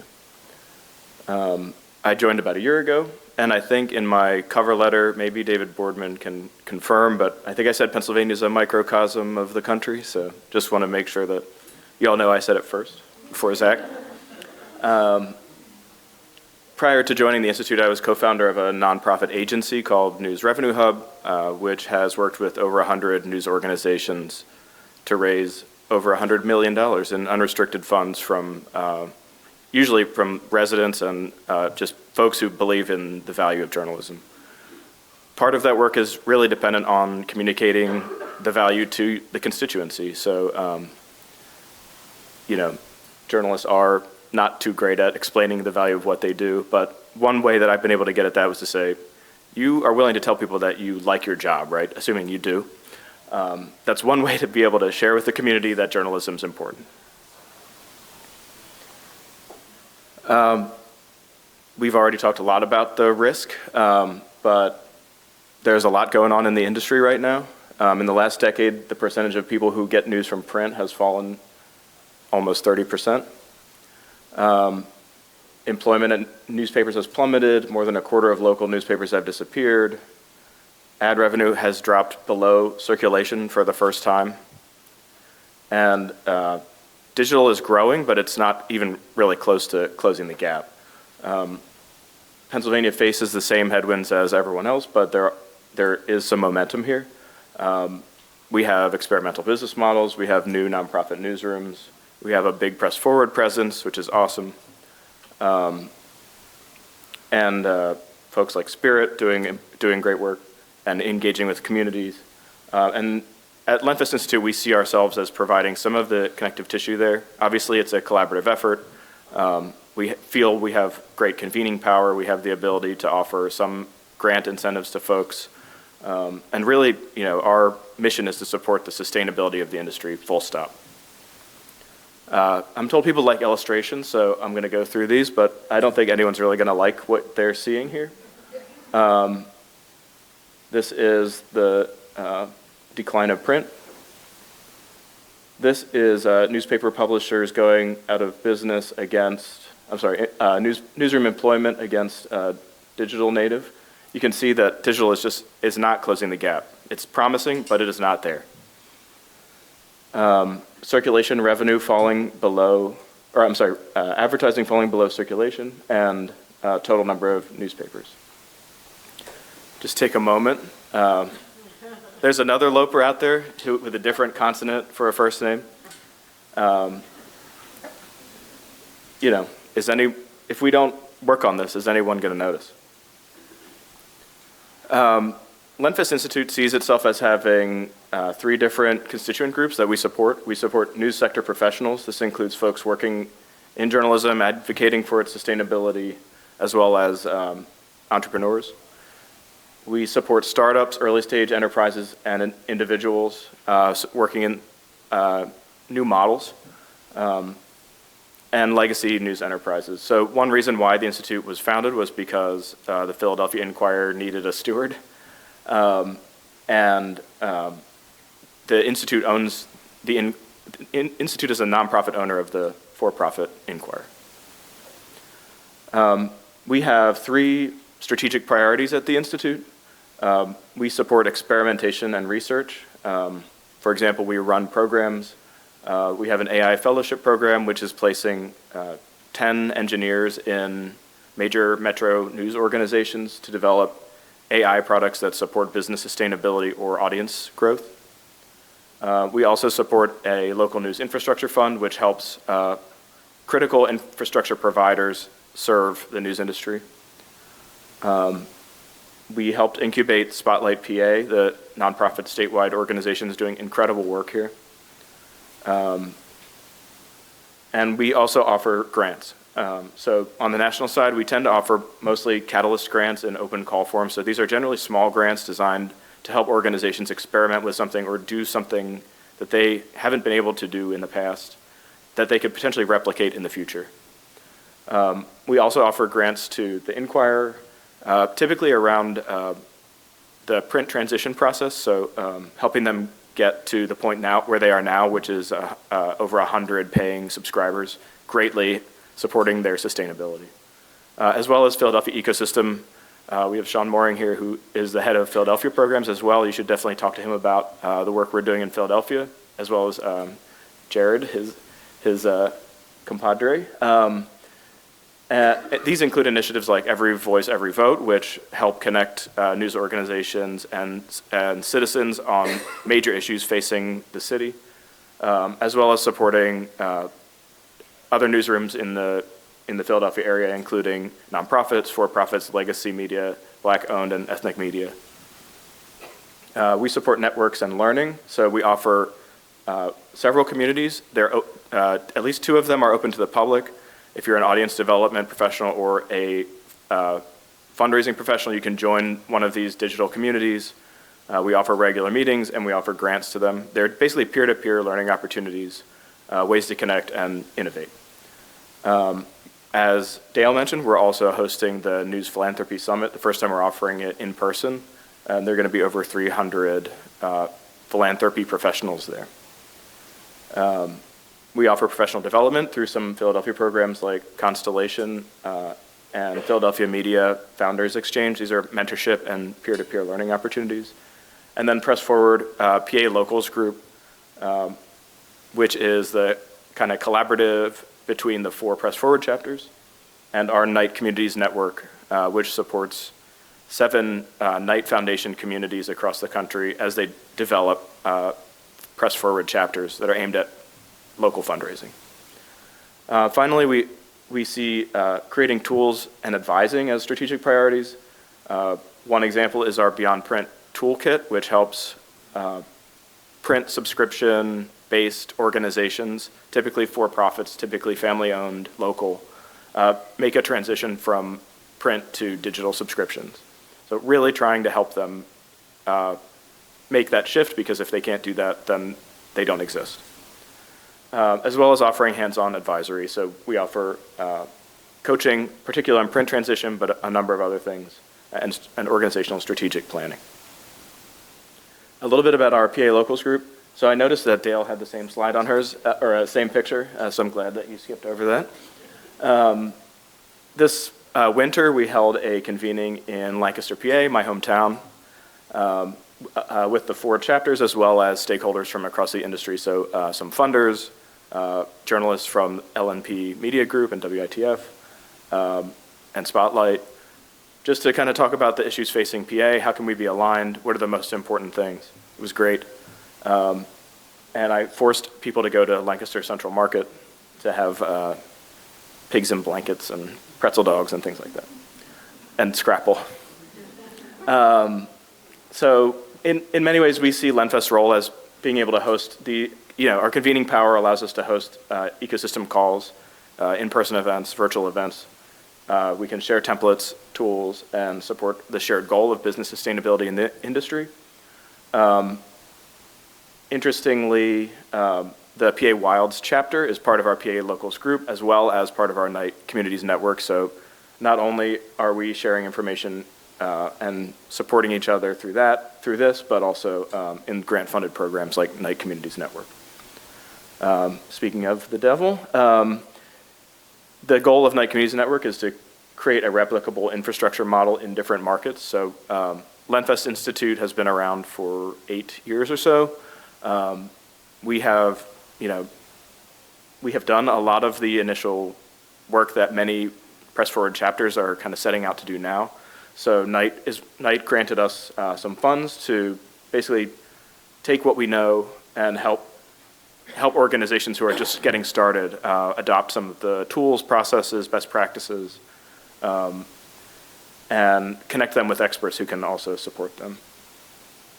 It's a community of practice, and a big part of it is peer learning and we work with them. Kristen Trinello on my team works with them to kind of co-design the process and report out on what they're doing. Again, the goal is we don't want to do anything privately. We want to do everything publicly so that folks can take it, use it, learn from it. How are we doing for time? Okay. So let's keep building. We're really passionate about the work. Lenfest Institute has a mission to support business sustainability. We have a lot of passionate people. We have resources to convene and to support. We'll continue to invest in the infrastructure, the coordination, local ownership, and print transition. We got to get the print independent, usually for-profit print organizations to catch up and be able to serve the rest of the state and the country. If you have any questions, just give me a holler at my email or come find me here. Thanks. Thanks.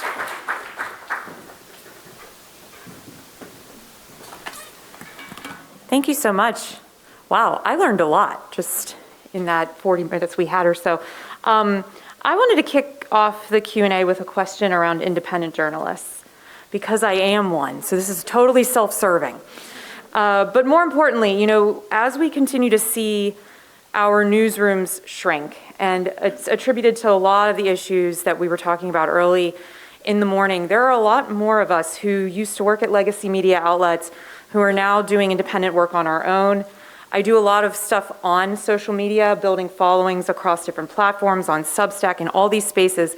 But I also work with legacy spaces as well, including Public Source, who's here in the room, and Penn Capital Star, which was one of the state's newsrooms.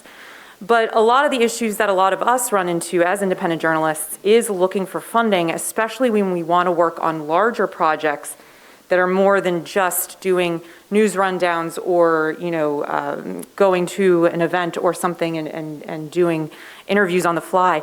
So how is this being built into the model as we look forward, because we know that there are going to be more and more and more of us?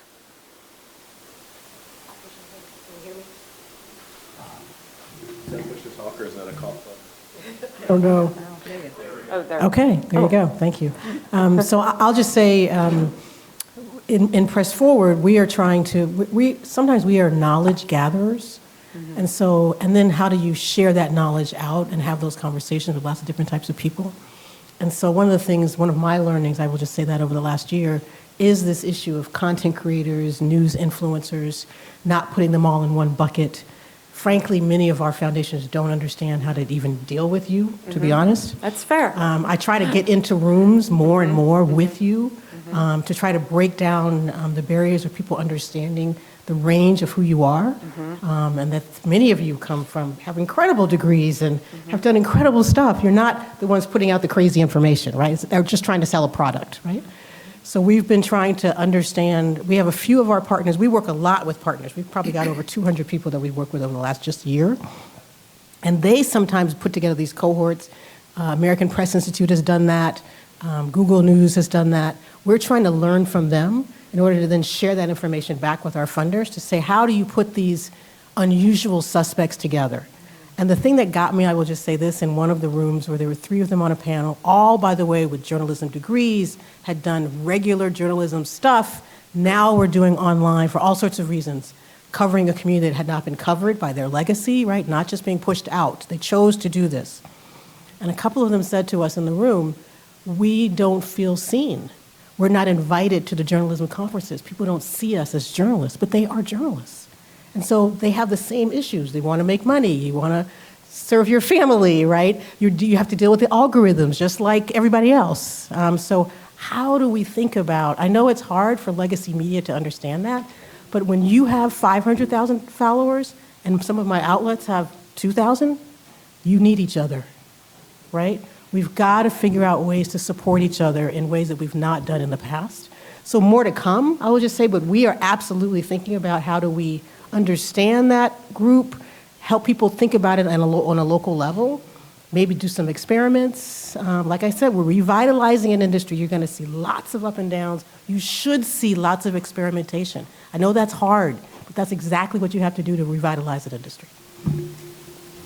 Is this thing working? All right.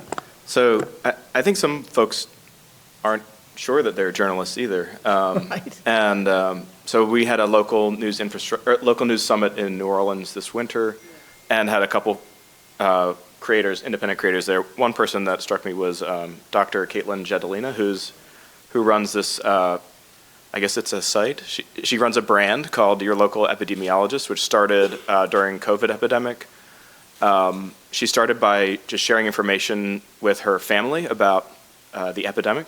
She now has 500,000 followers. Yeah, Dale, she's awesome. And I was talking to her, and she was like, "I'm not sure I belong here. This is a journalist thing." And I said, "No, you belong here." And I think by the time it was over, she realized I was right. But she is a great example, and I think that independent creators who are successful are a great example of doing something that the news industry is really struggling to do right now, and that's to follow the market. We have a problem with product market fit right now, and the influencers and content creators are starting from a different point. They're growing their audience on platforms and things like that. And one really striking thing about Dr. Caitlin is that she said she wants to expand to 50 states. Pretty soon, she's going to be a news organization. And this is something that we have to contend with and also accept and understand. There will be definitely opportunities to partner with people like her. These are people who have an audience who's asking for what they're producing. I'm not sure that we or news organizations always have that. And that's something that we can really work on. It's something that the Institute is really focused on, and something that we want to help facilitate and understand. Thank you. Anyone in the audience have questions? Yeah. My question is for the students in the room that haven't finished their degrees, what business classes should they be taking? So the question, I don't know if my microphone is on. I don't know if my mic is on. That's okay. Oh, there it is. So for the students in the room who are pursuing journalism, what are some business classes that they should also be taking? That was the question. You want to start, Tristan? Sure. I don't know about classes. I actually didn't take any myself, but learn to read a budget. Understand P&L. You can ask ChatGPT. But I would say, think about that. There are a surprising number of people who don't know how to read a budget, who don't know how to read finance stocks. Check it out. It's really important. If you're ever going to manage a team, if you're ever going to manage programs or projects, if you want to run your own business. Otherwise, I think find a way to operate a tiny business or something like that, so that you kind of know what's at stake, and that's a great way to start. So I don't know if it's taking a course or just kind of like exploring things, but that's what I would recommend as a way to start. Basic finance class or something like that. I would just build on that to say, in particular, managing teams, understanding sales. But think about it. Most of our outlets these days, except for the ones owned by the corporates, are small businesses.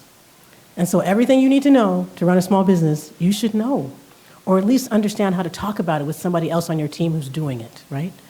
And I'll just say one of the things that we're trying to figure out, it turns out we have universities that have both journalism schools and business schools, and they don't work together. They don't even talk to each other. And when you talk to some of the business students and the professors, well, no, we want to go off and make money. Go make your money, but do a service by helping figure out how to help some of these small businesses, right? So we have assets, people. We're not using them, okay? So I tell students, you're never, probably ever these days going forward, just going to be a reporter. You will be a reporter plus. What's the plus? Assume that and figure out what that plus is for you. It could be you're going to go into communications. You're going to do types of reporting, but you're going to have to understand the business side a little bit because you're going to be at a smaller outlet. You're going to have to do sales because you're in a small environment, an ecosystem. Just assume the world has changed a little bit. You can still do reporting, but it's going to be a plus. And the question is, what's the plus for you? And I hope professors are helping them understand that. And that's not just in news. That's in a lot of things, right, for young people. It's always going to be a plus these days. I think when I worked in a nonprofit news organization, the editor-in-chief and CEO said that he hired people who were willing to get out there and actually engage with the community and things like that. That too. And that's the kind of sales that I think of. It's not necessarily like sales to make money. It may be, but it really is about selling your why, I guess. Selling your why. Why are you out there? Why are you doing this? Why is journalism important? More and more, that's sort of like a preamble that you have to have with people that you're talking to. And, I guess maybe a plus side of the collapse of ad sales is that you don't have to worry about ad sales. But you are going to be selling the mission, and you're going to have to be comfortable with that. Journalism, you're not going to just be doing journalism in a role. It's holistic. But it's good. It's good work, and you're able to get out there. You're able to promote the mission, promote civic engagement, and get people informed and things like that. So just lean into it. I was just going to. Mine's on now. I think it's. Is it? Yeah. Okay. I was just going to say, to add on, not maybe from a business standpoint, but just preparing these students to what this is going to look like today as when we were in that space, which is so different. And I think the reporter training that we're doing right now, I mean, we're dealing with topics we never really dealt with before, safety and some of the things that you've got to understand, that the environment's so different. You have, young folks that are young reporters coming in and not understanding or not feeling comfortable standing up to certain situations, and I think those are important things that have to be addressed. I know as part of our newsroom pilot program, Temple is working on a readiness training with the students just to help them understand what they may face when they're going into what's happening today. And so I think outside of business, there's a lot of other kinds of training that these kids have to prepare themselves for. Can I also just add, when we're talking about influencers and independent journalists, especially if they're working in the local media, they may not have 500,000 followers. And that's okay because they're working for a microcosm of people. So just keeping that in mind too, that it's not just about the number that you see, but also that the value proposition that they're bringing to the community. In fact, I'll say if you're a local outlet and you find 10 independent journalists, they are trusted messengers in your community. Yeah. That's more important, just as important for you as finding somebody that has the 500,000, because all those people are not in your community. That's right. Right? Yeah. So it translates differently when we're talking statewide as opposed to national. Yeah. Yes. I'm with a hyper-local newspaper, nonprofit, and I was wondering what advice you would offer to publications of sort of a more limited scope in terms of pursuing philanthropy and tracking grants and so forth, because, we don't have as much of a scale as a city paper or such, so any advice would be very helpful. So the question is, if you are hyper-local, how can you still be attractive to funders and find ways to get funding when you're not scalable in the same way? So just think of the term funders as a broad swath. When we think of funders, we think first of staffed foundations, and I know that's the easiest to try to find, but frankly, most money in philanthropy comes from individuals. In every single industry, not just news. It does not come from staffed foundations. It comes from regular people, from $100 to $1 million. And so I tell anybody who's in news these days, you have to figure out an individual giving strategy. I know it's hard. We have issues with our relationship with money, blah, blah, blah. All the other nonprofit industries have had to figure this out. You have to too. So someone said to me, you probably have somebody who's giving you $500. Go to that person. I bet they could give you 1,000. And I bet they know 5 other people that could give you 500. It's not quick, but it is you're building their trust in you. And frankly, that's easier. Don't go do a gala. just go learn how to ask people for money. If you are trusted in the community, they will, and it is like not a completely low-income place where they have no money, right? We do have those places, I understand that. But if you're in some places, there are people who want to give you money. Don't just start don't start and end with the staffed foundations. Of course you want to try those. But that's one of the things we're going to talk about a lot next week, is how to get all of us, and this is always in the nonprofit sector in general, is you've got to learn how to ask people for money. Small donations add up, by the way. And they compound over time. Small donations compound over time, so it is a slow process, but you have to start somewhere, you know. People are going to get tired of me saying this, but the best time to plant a tree is 20 years ago. The second best time is now. You have to communicate your value relentlessly to your community. Do not relent. Do it every single day. Share the mission, especially if you're a nonprofit, but you can do it if you're a for-profit too. People will give for-profits money as members for other reasons if you provide value and you communicate that value well. But you have to do it prominently, repetitively, all the time. And test your messaging in your own market. Test your messaging with your people. Then you can pitch to bigger funders as you go. How do you know you're even providing what they want? Right. Yep. Right? And the other thing I think is to keep in mind is that like big funders aren't going to give lots and lots of money to small orgs. So you have to think about scale and how you'll get to the point where you could get a major investment. The best way to do that is to appeal to your community. And it's not always about asking, but just show value, demonstrate. I think we have time for one more question. Yes. Thank you for this. This was really interesting. My question kind of speaks back to Natalie's about freelancers and independent journalists. And I think there was a stat from Pew that I think a third growing of the news source are freelancers competing with their short-term workers. And I guess I'm wondering how foundations are starting to create opportunities that aren't for just organizations and news outlets, but for freelancers, or how they're sort of maybe encouraging these organizations to take the grants and money that they're giving that sort of bolster freelancers, because a lot of the news nowadays is coming from short-term workers. So the question is, and it's a great question, thank you. When we're talking about freelancers and independent journalists, how are they being sort of carved a space when we're talking about funding and also encouraging newsrooms to work with freelancers, or independent journalists? So remember one of the things I said, and when I gave my talk, is that we are really in a learning space in philanthropy about how to judge, understand, fund, support news. If they don't know how to support outlets that have been around for 20 years, I'm just letting you know, they don't know how to support you as an independent journalist. And so that's what I said, we're trying to figure out ways to, I tell people in general, whether in any space, if you don't have the reputation yet, you need to borrow the badge of somebody else. So find an outlet that you could partner with, right? And you guys come in together, right? Our foundations can't fund individuals. They don't do that. And so you either got to band together as a group of you in some way and show your value for that community that they care about, right? Because we're talking about local news here. Almost 2/3 of our foundations are local, place-based foundations. So if you're doing something out there that's talking about California and you're in Charlotte, North Carolina, they don't care about that, right?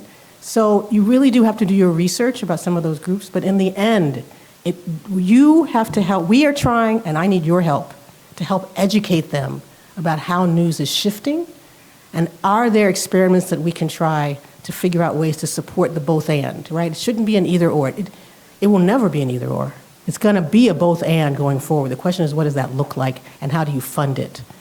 But people are struggling because they barely know. Don't get me started. I love my funders, but they're just new to this, and you have to remember that and figure out ways to invent things or experiment with things that they can understand, and then they can morph that thing, right? But what they understand now is digital or print or maybe AI generated. Most of them don't understand exactly how to work with you individually. If you come into that in the door, they wouldn't know what to do. We're trying to figure out how to do that, but that's not short term, that's long term. I want to give a quick shout out to my colleague, Sean Mooring. Sean, raise your hand.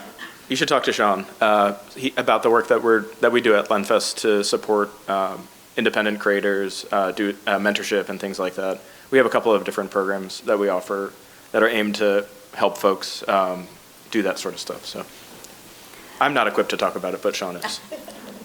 All right, thank you, everybody. Thank you to Dale, Tanya, and Tristan for such a wonderful round robin. So we're going to take a quick 15-minute break. So if you need a coffee or a snack, there's a gift shop, there's a food court between the hotel and Strawberry Square, and we're going to meet back here at 11:15 sharp. Thank you.